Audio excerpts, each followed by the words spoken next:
Olá pessoal, tudo bem? Aqui é o professor Gustavo.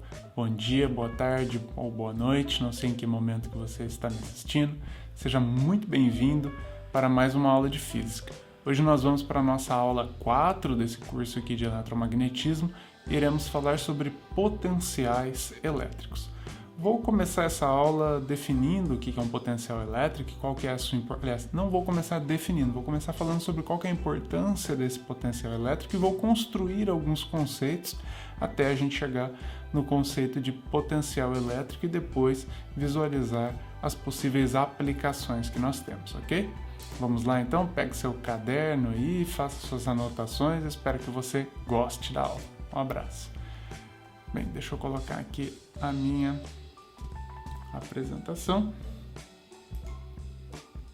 Temos aqui então, aula 4, potencial elétrico. Essa palavra potencial talvez não seja uma palavra nova para você. Você já deve ter ouvido falar sobre diversos tipos de potenciais quando você estudou ou Física 1 ou a Física lá do primeiro ano do ensino médio, quando falávamos de energias potenciais.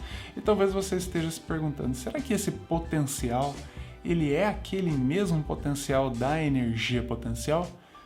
Eu diria que quase. Ele tem uma relação muito direta com a energia potencial. Tanto é que nós começaremos a falar primeiro de energias potenciais para depois definirmos o potencial elétrico, ok?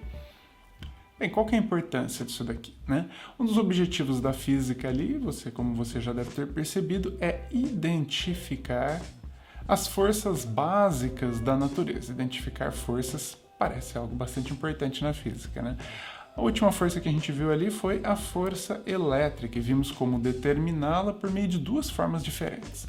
Vimos como determinar forças elétricas por meio da lei de Coulomb e também vimos como determinar pela lei de Gauss, né, que era uma forma mais elegante para determinadas simetrias.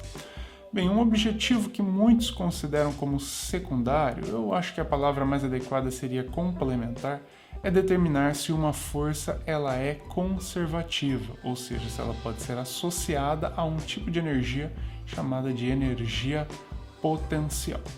A razão para associar uma energia potencial a uma força é que isso permite aplicar um princípio. Dentre os vários princípios de conservação que existem na natureza, tem um que é bastante importante aqui quando falamos de forças conservativas. É o princípio de conservação da energia mecânica a sistemas fechados que envolvem força. Vamos discutir um pouquinho mais sobre esse princípio. Para isso, eu vou fazer uma analogia aqui com um sistema que provavelmente você já conhece, que é o sistema gravitacional. Vamos imaginar, por exemplo, que eu tenho um objeto ali de massa m em uma certa região da superfície do nosso planeta. Você sabe que sobre esse objeto vai atuar uma força, né? Essa força, ela vale m vezes g. Coloquei ela aqui. Ok. Você sabe que o porquê eu desenhei ela dessa forma, né? Essa força é a força peso, né? Tudo que pesa para baixo. Parece um tanto quanto óbvio falar isso, mas depois quando nós estivermos falando ali sobre cargas elétricas, talvez não fique tão óbvio se eu não tivesse falado isso antes. Olha só, vamos imaginar que eu pego esse corpo e provoco um deslocamento aqui sobre ele. Eu desloco esse corpo para cima. Então eu desloquei ele em uma certa quantidade. Eu vou chamar esse deslocamento de dl. Tem um deslocamento vetorial para cima. Então esse meu corpo ele sai de uma altura inicial, que eu posso chamar aqui de HI, neste meu exemplo, e vai até uma altura que eu chamei de HF. Bem, o que o princípio de conservação de energia mecânica nos diz? Ele nos diz que a variação da energia potencial, que eu estou aqui representando como HU, ela é igual a menos o trabalho realizado por esse corpo, ok? Então, o trabalho realizado por esse corpo, essa função trabalho, ela tem uma importância muito grande aqui pra gente dentro da física, porque ela nos permite lidar tanto com forças e energias. Ela seria o elo de ligação assim entre as representações de forças e energias. Então nós temos uma força, que é a força peso, que no momento que esse corpo é solto, ela vai provocar ali, realizar um certo deslocamento sobre esse corpo, né? Então o trabalho poderia ser dado ali, deixa eu colocar aqui no cantinho, ó. Trabalho, ele pode ser dado por uma força que provoca um certo deslocamento e também pode ser dado como uma, deixa eu até fazer o W igual aqui para vocês não pensarem que são duas coisas, também pode representar para a gente uma variação de energia, tá? Então o trabalho ele é igual à variação de energia cinética, ou então ele pode ser dado assim, ó, menos a variação da energia potencial. Isso lá da mecânica do primeiro ano, né? Aqui, esse força vezes deslocamento é um produto escalar, né? Então nós temos aqui um F vezes D, mas ele pode ser representado como FD cosseno θ, né? Um produto escalar entre esses dois vetores, força e deslocamento. Ok, isso significa aqui para a gente que eu posso representar essa função como menos a integral, uma integral de linha, né? Porque eu estou falando aqui de um produto escalar e estou falando de algo importante também, que é o seguinte, não me importa aqui o caminho realizado por esse corpo. Então, se esse corpo ele saiu daqui de baixo e veio direto aqui para cima, numa linha reta, ou formando uma curva, ou se ele resolveu aqui fazer, sei lá, um malabarismo e chegar aqui até esse outro ponto, o que importa para a gente é o estado energético inicial e o estado energético final desse corpo. A trajetória descrita por ele não faz diferença para a gente. Então, nós temos menos a integral de linha de uma altura inicial até uma altura final de mg dl. Então aqui, como eu falei, isso aqui é um produto escalar, né? No caso, como mg aponta para baixo e dl aponta para cima, a gente tem um ângulo de 180 graus entre eles, cosseno de 180 graus é menos 1, então isso daqui vai dar para gente um ΔU igual a mais mg integral de uma altura inicial até uma altura final dl. Coloquei mg aqui para fora dessa integral porque m vezes g eu estou considerando como uma constante. A massa, obviamente, é constante aqui, mas quero dizer que a gravidade eu também estou considerando constante porque eu estou imaginando um deslocamento relativamente pequeno com relação à superfície, tá? Então, considerei a constante. Isso daqui vai dar o que para a gente, né? Vai dar um ΔU igual a m vezes g, altura final, menos m vezes g, vezes uma altura inicial, ok? Tá, a gente sempre adota um sistema de referência aqui para simplificar aqui o nosso cálculo. Qual que é o sistema de referência que normalmente era adotado lá no ensino médio? A gente sempre pensava assim, bem, se esse corpo ele estiver no chão, por exemplo, né, tocando o solo, a altura inicial era considerada como sendo zero e a energia potencial desse corpo também, obviamente, vai ser zero. O que faz com que essa equação tenha essa segunda parte aqui, essa segunda parte ela possa ser zero, né? Então nós podemos ficar aqui com um ΔU, que na verdade será agora um U igual a m vezes g vezes um h genérico aqui, né? Um h aqui que se refere a uma altura contada a partir do solo. Mas eu quero dizer que isso daqui depende, claro, desse sistema de referências aqui que nós passamos a utilizar, tá? Então, essa era uma equação bastante conhecida ali no primeiro ano do ensino médio, né? A maior parte dos alunos já viram essa equação e ela vai ser bastante importante aqui para o que a gente vai fazer aqui um pouquinho mais à frente. Ok. Relembrado aqui essa analogia gravitacional, eu vou fazer a mesma coisa. Eu vou fazer exatamente a mesma coisa que eu fiz agora, só que agora com energia potencial elétrica. Ao invés de um corpo de massa m, eu vou pedir para você imaginar que num local do espaço eu coloque uma carga de prova, uma carga que é zero. Sobre essa carga, eu vou pedir também que você me ajude aqui com sua imaginação, que atua sobre ela uma força. Eu vou desenhar essa força para baixo só para ficar parecida com o outro exemplo que eu fiz. Uma força que vale Q0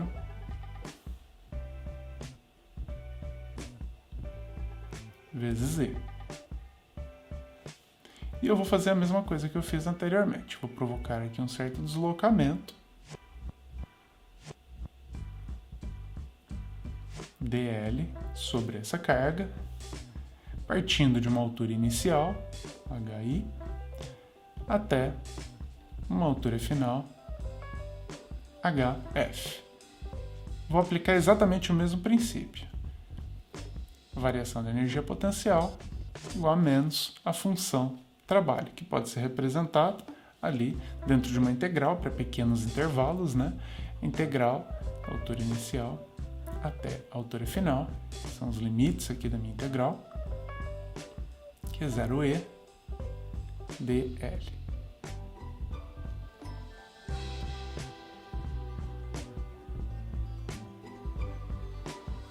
Ok.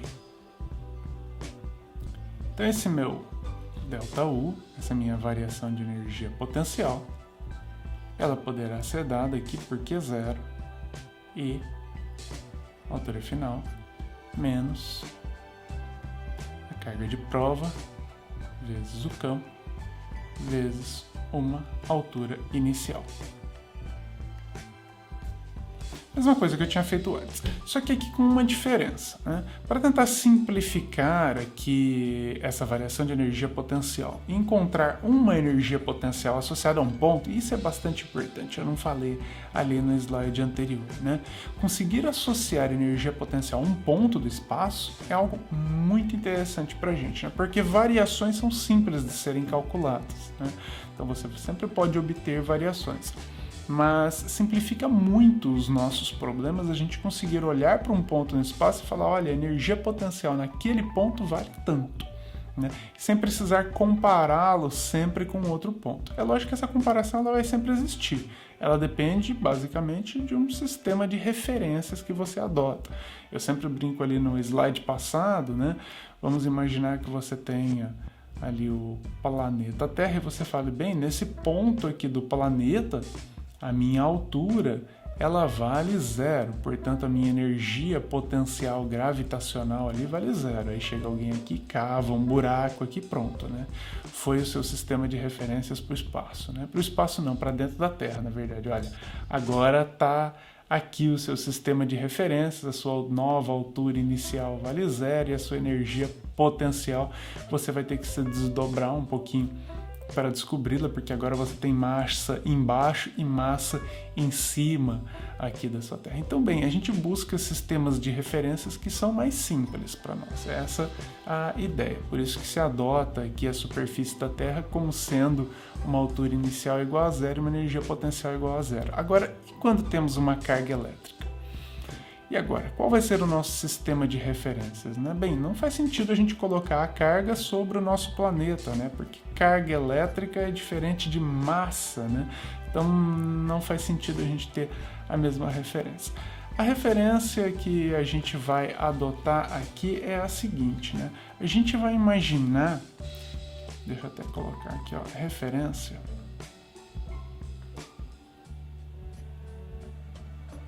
A gente vai imaginar um ponto no espaço onde essa altura inicial ela tenda ao infinito.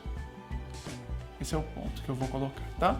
Um ponto onde a altura inicial tenda ao infinito. Mas você vai falar, mas professor, por que um ponto onde a altura inicial tenda ao infinito? Eu falo, porque lá acontece uma coisa interessante. Eu sei que no infinito esse campo elétrico ele vai ter um valor 0. Okay? Então, imagino que eu estou colocando essa carga de prova perto de um sistema que está gerando um campo elétrico, né? Eu já tenho um campo elétrico gerado por uma outra carga ali, e o que eu sei? Eu sei que se a minha referência for colocada no infinito, e mais nada existir nesse espaço em que eu estou adotando, o meu campo no infinito vai ser 0, né? Você se lembra muito bem da função ali do campo elétrico, que vale 1 sobre 4π ε0 vezes a carga dividido pela distância ao quadrado. Então a distância decai ali em d ao quadrado, no infinito, o valor do campo ele será igual a 0, correto? Esse sistema de referência para a gente é bastante importante, porque ele nos permite simplificar novamente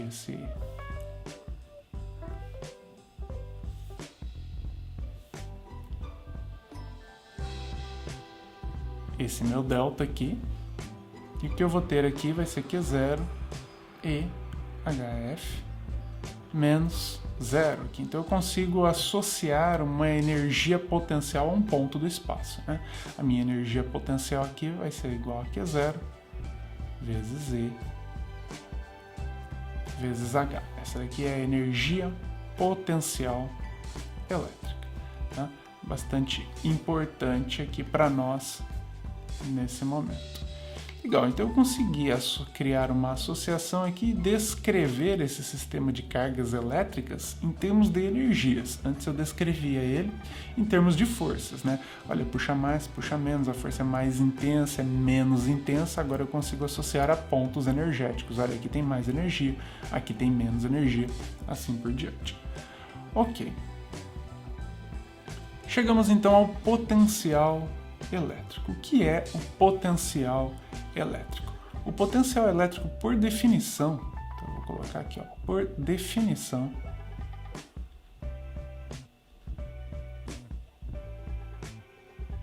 então a gente define alguma coisa, né? Dá para eu te mostrar de onde vem isso aqui é definido dessa forma. O meu potencial elétrico, ele vai ser igual à minha energia potencial elétrica dividida pela carga de prova. Essa daqui é a definição de potencial elétrico. A energia potencial elétrica dividida por carga de prova. Eu posso colocar aqui o seguinte, que ele é a energia potencial elétrica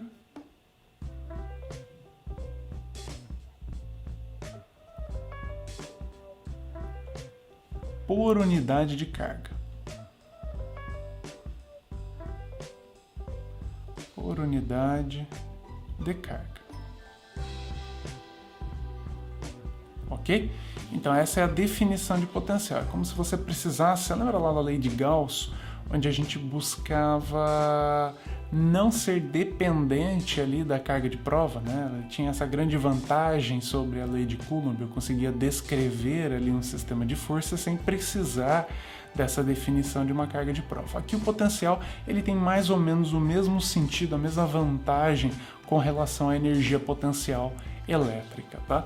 A gente consegue aqui criar um valor que ele é desassociado dessa carga de prova. Tem uma outra definição que também é bastante interessante, olha só. O potencial, ele será numericamente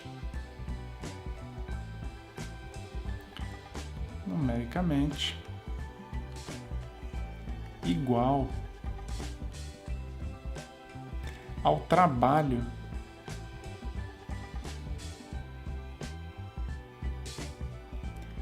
para trazer uma carga elétrica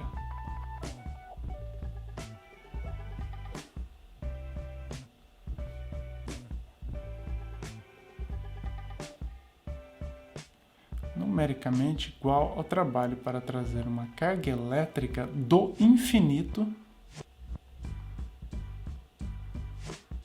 lembrando a definição que nós demos anteriormente, até um ponto P.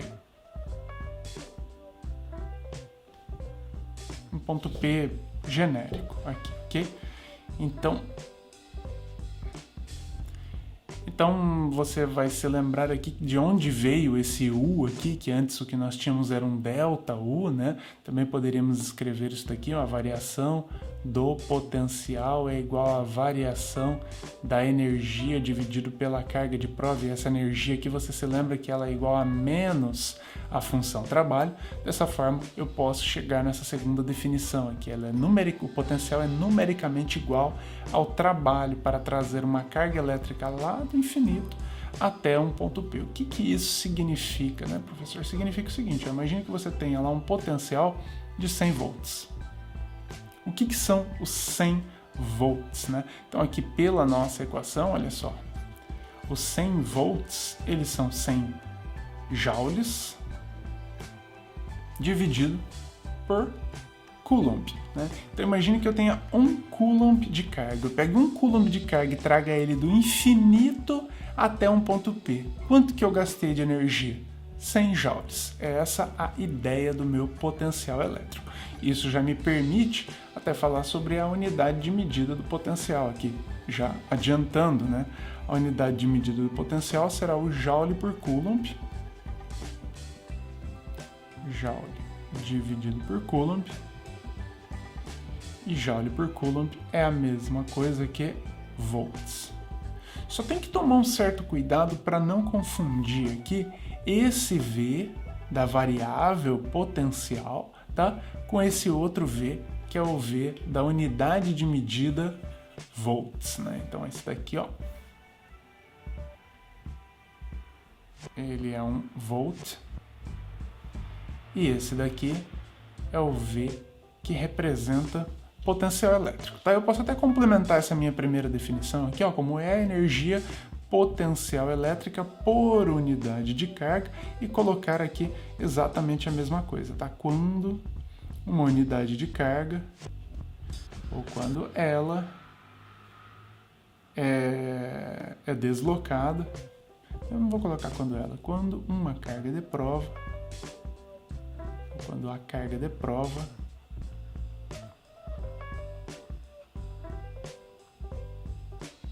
é deslocada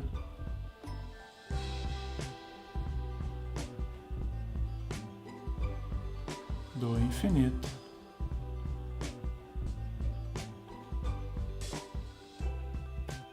até um ponto P.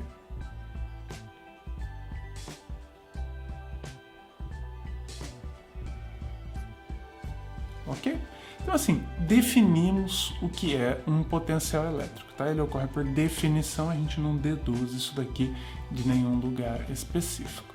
Sigamos aqui, então. Um outro conceito importante, e aí talvez seja o conceito que nos mostra a vantagem de trabalhar com potencial elétrico, é o conceito de superfícies equipotenciais. Para você entender o que é uma superfície equipotencial, imagine, por exemplo, que você tem aqui uma carga de prova colocada num certo ponto do espaço.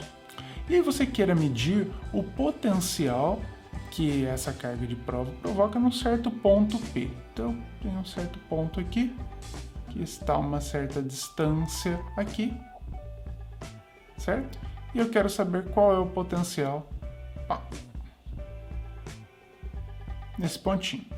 Bem, eu não sei quanto que ele vale, mas você há de concordar comigo que se eu pegar uma outra distância exatamente igual a esta primeira, porém apontando numa direção diferente, onde eu tenho um outro ponto aqui, o potencial ele vai ser o mesmo, certo? E se eu apontar aqui para baixo, também ele vai ter o mesmo valor. Para cá, também a mesma coisa. Se essas distâncias forem sempre iguais num sistema tridimensional, todas elas terão exatamente o mesmo valor de potencial. Então eu posso dizer aqui que eu tenho vários pontos equidistantes desse ponto central, sempre com o mesmo valor de potencial.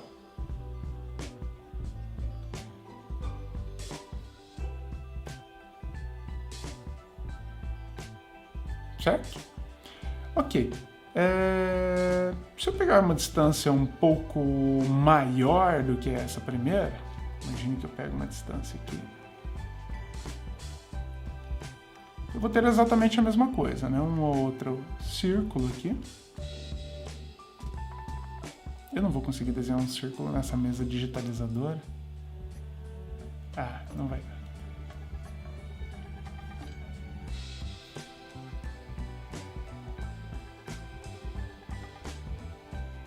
Aqui. Quase. Péssimo. Um outro círculo aqui. Que na verdade é tridimensional, então é uma esfera aqui, dá para imaginar isso daqui como se fosse uma esfera, tá? Então eu tenho várias esferas colocadas umas sobre as outras que formam superfícies aqui, né? Essas superfícies são sempre superfícies de mesmo potencial, por isso que elas são chamadas aqui de superfícies equipotenciais, tá? Então são superfícies que sempre possuem o mesmo valor de potencial elétrico, pois dependem aqui apenas da distância. Ocorre que, se eu tenho uma determinada carga colocada aqui num ponto dessa superfície, ela é deslocada para um outro ponto que está à mesma distância aqui do centro, ou seja, está sobre a mesma superfície, eu posso afirmar que o trabalho realizado por essa carga é igual a zero. O trabalho será igual a zero, pois ela não alterou o seu estado energético, ela não mudou de nível. Seria a mesma coisa que alguém que está a 20 metros de altura num certo local e ela corra horizontalmente e fique num outro lugar também a 20 metros de altura, tá? Então ela mudou apenas a posição horizontal ali dela, mas não mudou a posição vertical. No caso, fazendo uma analogia com o sistema gravitacional, o que importa para a gente é a distância com relação ao chão, né? E não a posição horizontal. Aqui é mais ou menos a mesma coisa, tá? O que eu posso tirar daqui de importante? Olha só, o trabalho realizado ali ao longo de uma trajetória que se mantém em uma mesma superfície, que o potencial é nulo, como eu falei para vocês. Os trabalhos realizados ao longo de trajetórias que começam e terminam na mesma superfície que o potencial serão iguais, né? Então, se você tem dois trabalhos aqui que começam e terminam nas mesmas superfícies, eles serão idênticos. E por último aqui, o trabalho realizado ao longo de uma trajetória que começa e termina na mesma superfície que o potencial também será nulo. Isso significa que se eu tenho uma carga elétrica aqui, que ela sai, vem para essa superfície aqui, potencial rosa, e volta para aquela primeira superfície, bem, ela não terá variado ali o seu estado energético, portanto, o trabalho realizado ali por aquela carga também será nulo, ok? Bem tranquilo até aqui, né? Vamos seguir mais um pouquinho aqui. Essas superfícies equipotenciais, elas podem ser representadas de diversas formas, né? Aqui, por exemplo, a gente tem superfícies equipotenciais existentes em um campo elétrico que é um campo elétrico uniforme. Então, olha só, aqui eu tenho as superfícies equipotenciais representadas aqui em amarelo claro e eu tenho aqui as linhas de campo, né? Então imagine que eu tenho um campo uniforme. O que significa um campo uniforme? Imagine que eu tenho várias partículas positivas aqui colocadas, por exemplo, sobre uma placa eletricamente carregada, então ela está gerando esse campo elétrico uniforme. Vocês estão lembrados que as linhas de campo saem das cargas positivas, né? E aqui eu tenho as superfícies equipotenciais. Percebam que as superfícies equipotenciais, independente da figura que eu utilize, elas sempre formarão aqui 90 graus com as linhas de campo elétrico, tá? Independente da figura que eu tenho, olha só, o potencial ele decai ali em função do campo, então essas linhas elas sempre interceptarão aqui as linhas de campo, tá? A mesma coisa na figura aqui de baixo, tá? Eu falei decai em função do campo, mas na verdade não decai em função do campo, tá? Elas decaem junto com o campo decai e as linhas de potencial, elas também irão decair, os valores de potencial também irão decair. Na verdade eu falo linhas, superfícies equipotenciais, a gente pensa como se fosse uma cebola, né? Que você vai tirando cascas, assim, então cada uma daquelas cascas tem um valor de potencial. Contudo, você não tem potenciais definidos, você não tem cascas definidas, aquilo ali é um contínuo, né? E a gente vai definindo determinados pontos, portanto essas superfícies equipotenciais elas não têm uma existência real, né? Mas elas nos simplificam bastante os cálculos, pensar sobre elas nos simplifica bastante aqui os cálculos, tá? Deixa eu seguir mais um pouquinho aqui. Tá, chegamos aqui então no cálculo do potencial a partir do campo, né? Então só definindo aqui algo que nós já colocamos, né? Só para formalizar aqui, o que teremos aqui um potencial final menos um potencial inicial, ou seja, um ΔV, uma variação de potencial. Ela pode ser definida formalmente como menos a integral de E dl, de um estado inicial até um estado final, tá? Essa daqui é a definição que a gente tem para o cálculo ali do potencial em função de um campo elétrico. Aqui eu posso agora afirmar nesse momento em função do campo elétrico, tá? Se o campo for uniforme, deixa eu ver se eu coloco nesse slide no próximo aqui. Não, vou colocar nesse daqui já algumas informações importantes. Deixa eu até apagar esse rabisco aqui. Aqui eu coloquei uma integral, mas nem sempre a gente vai precisar trabalhar com valores infinitesimais, né? Muitas vezes a gente tem um campo que é um campo uniforme, uma situação real ali, o que a gente vai ter aqui, esse ΔV, ele vai ser igual a um valor de E vezes um ΔX ali, né? Menos E aqui. Ou seja, o campo, a gente pode definir ali o potencial em função do campo ou o campo em função do potencial, né? Então, menos um ΔV dividido ali por um ΔX. E esse ΔX, ele pode ser ali para nós um espaço, né? Um espaço mensurável, isso que eu quero dizer, um espaço mensurável em centímetros ali, tá? Pode ser um espaço aqui entre superfícies equipotenciais.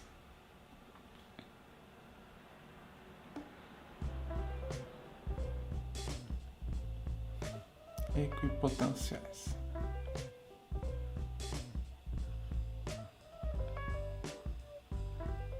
Isso daqui dá para fazer em laboratório, tá? Então imagine que você pegue, por exemplo, uma cuba d'água. Imagino que eu tenho uma visão assim superior, né, de uma cuba d'água, e eu tenho um fio ali, por exemplo, né, passando uma certa quantidade de corrente elétrica ali constante. Então eu tenho cargas elétricas aqui. Eu posso pegar muito bem um voltímetro, né, que é um medidor de tensão, e medir a tensão aqui em dois pontos, né, pontos separados aqui por uma distância ΔX. Eu venho aqui, meço a tensão aqui, vou chamar de tensão inicial, meço a tensão final aqui, tenho esse ΔX aqui em cima, faço a conta, bem, ΔV dividido por ΔX, eu consigo determinar aqui o valor do campo elétrico, tá? Fazer esse cálculo em vários pontos aqui, uma vez que existiram essas superfícies equipotenciais ao redor do fio, então a gente consegue determinar campo aqui de uma forma bastante simples. Algumas informações também importantes aqui, né? Se eu tiver um campo elétrico e uma carga elétrica se movimentando na mesma direção e sentido do campo, o potencial ele sempre diminui. Vou colocar aqui, ó, o potencial diminui.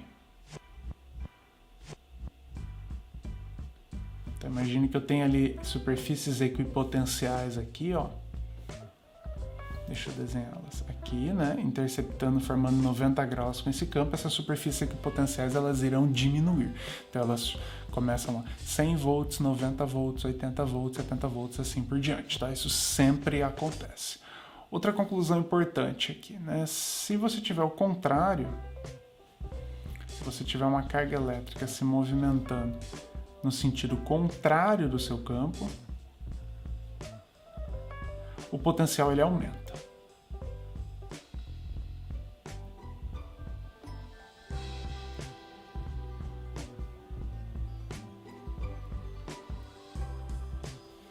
Então aqui exatamente a mesma coisa. Eu tenho superfícies equipotenciais aqui.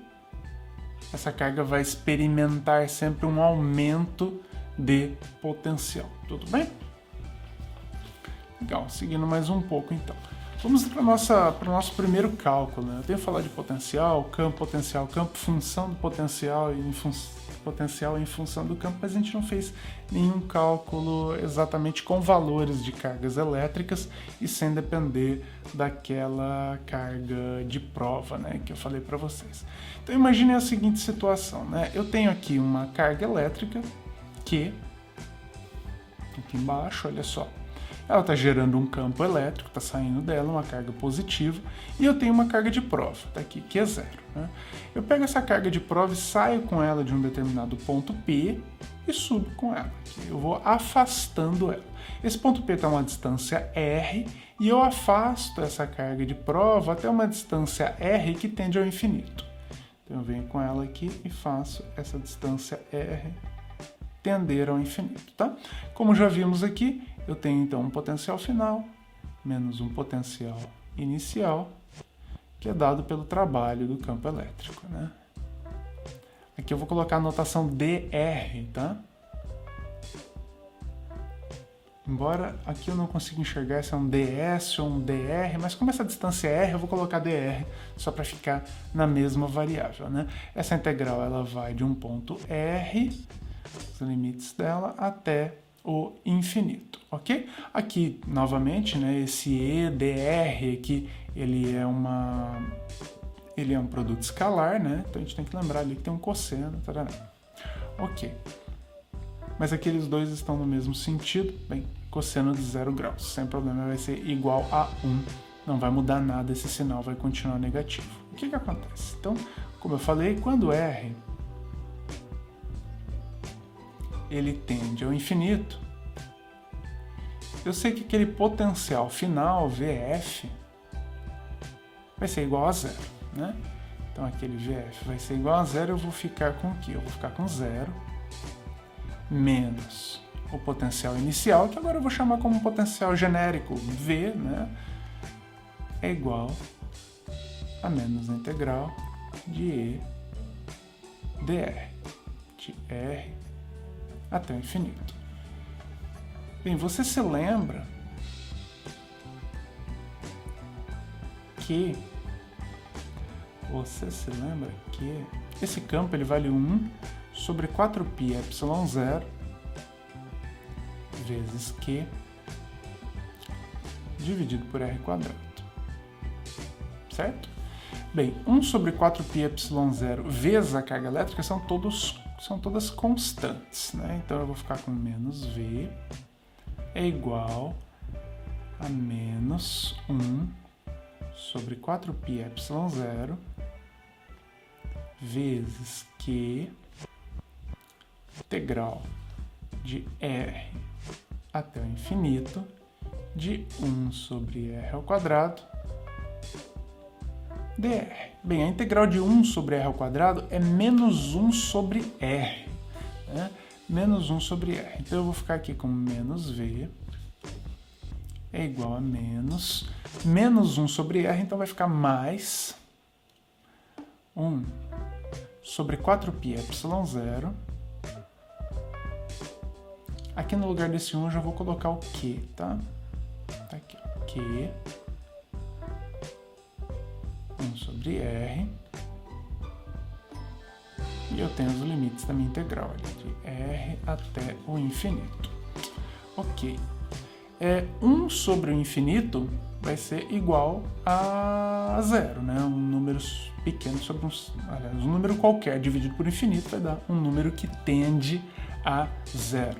Então eu vou ficar com menos V é igual a Q sobre 4π ε0 vezes 1 sobre R, ok? Só que aqui esse R ele tem um sinal negativo aqui na frente, né? Porque é menos aquele limite inferior. Então o meu potencial ele pode ser expresso da seguinte forma, né? 1 sobre 4π ε0 vezes o valor da carga dividido pela distância R. Então, esta aqui é a primeira fórmula que nós temos aqui que nos permite calcular o valor de um potencial elétrico em função de uma carga unitária, uma carga singular, pode ser até um conjunto de cargas, mas vista ali como se fosse uma única carga, tá?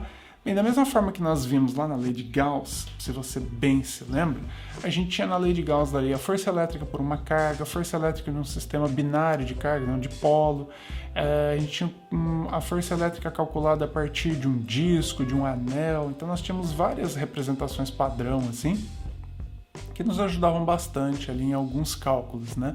Essas configurações padrão nos simplificam bastante. A física, ela sempre lança mão de simplificações, né? Então você sempre busca configurações geométricas que sejam parecidas com algumas configurações que você já sabe como elas se comportam para conseguir realizar alguns cálculos. Aqui a gente tem exatamente a mesma coisa.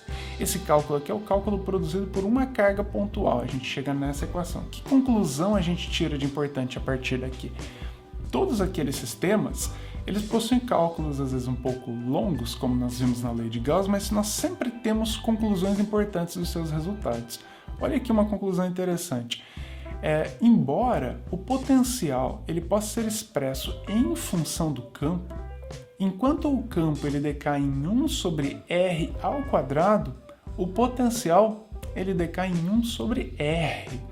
Olha só, 1 sobre r aqui é a forma como decai esse potencial. Então tem que tomar cuidado com isso daqui, né? Para uma carga pontual. Agora você vai me perguntar, ok, se não for uma carga pontual, se eu tiver diferentes tipos de sistema, como que a tensão elétrica, o potencial, ou até calculada a diferença de potencial, ela vai decair? Bem, a gente tem aqui alguns padrões, né? E que logicamente não vou fazer porque ficaria um vídeo aqui de horas e horas fazendo essas demonstrações, mas vocês encontram com facilidade essas demonstrações no livro de vocês, né? Eu tenho aqui potencial produzido por um dipolo elétrico, potencial produzido por uma distribuição contínua de cargas, potencial produzido por uma linha de cargas, por um disco carregado. Então essas conclusões em todas essas contas, a gente sempre extrai aqui conclusões que elas são bastante importantes. Então é sempre interessante a gente tentar olhar para além do cálculo, né? A forma como aquela variável física, aquela grandeza física como que nós definimos, ela se comporta para além do cálculo. Outra coisa bastante relevante é que o potencial elétrico ele não é uma grandeza vetorial. Quero deixar isso daqui bastante claro nessa aula de hoje. Potencial elétrico é uma grandeza escalar e, portanto, um potencial produzido ali por um grupo de cargas elétricas, se no lugar de uma carga elétrica eu tivesse várias cargas elétricas distribuídas num espaço, então imagine aqui a seguinte situação. Eu tenho várias cargas elétricas aqui distribuídas pelo meu espaço. Eu tenho um ponto P aqui, ó.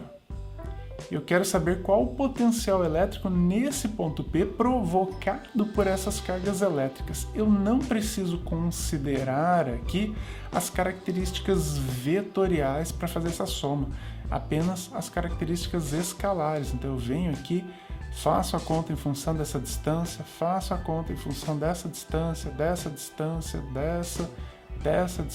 e também dessa distância, né? Chamar de distância 1, 2, 3, 4, 5 e 6 e somo isso daqui, né? É lógico, eu faço essa soma, então é um somatório, mas eu devo considerar aqui, nessa equação anterior aqui, que olha só, que o potencial ele é igual à carga elétrica. Isso significa que se eu tiver uma carga positiva, se essa carga ela for positiva, o meu potencial será positivo. Se eu tiver uma carga elétrica negativa, eu vou ter potenciais negativos. Esse sinal menos, lembrando, o potencial é uma grandeza escalar, vai me representar efetivamente potenciais negativos e não um sentido do potencial. Isso não existe, tá? Então vai ser menos 110 volts, mais 110 volts, menos 50 volts, mais 30 volts, assim por diante, tá? Então muitas vezes essa soma, esse somatório acaba muitas vezes sendo uma subtração. Você me entendeu, né? Se essa carga for negativa, vai ser uma subtração. Então, bastante simples aqui fazer os cálculos com esse potencial. tenho aqui só que ler esse texto com vocês. Olha só, podemos calcular o potencial produzido em um ponto por um grupo de partículas carregadas com a ajuda do princípio da superposição, que é exatamente isso que eu falei. Usando a equação do slide anterior, com o sinal da carga elétrica incluído, calculamos separadamente os potenciais produzidos pelas cargas no ponto dado e somamos os potenciais. No caso de N cargas, o potencial será dado pela representação aqui abaixo, né? O potencial é igual ao somatório dos potenciais individuais, sendo esses potenciais iguais a 1 ou até o infinito, ok? Gente, era isso que eu tinha para a aula de hoje, né? Leiam o capítulo do livro, que ele vai trazer mais conhecimentos aqui, mas esse vídeo ficaria extremamente longo, e vou deixar aqui alguns testes para vocês tentarem fazer, que também foram retirados do livro, tá? Então tentem fazer, pausem o vídeo sobre esses testes, tentem resolver, as respostas estão no livro. Um grande abraço, espero que tenham gostado da aula de hoje, até a próxima, tchau, tchau!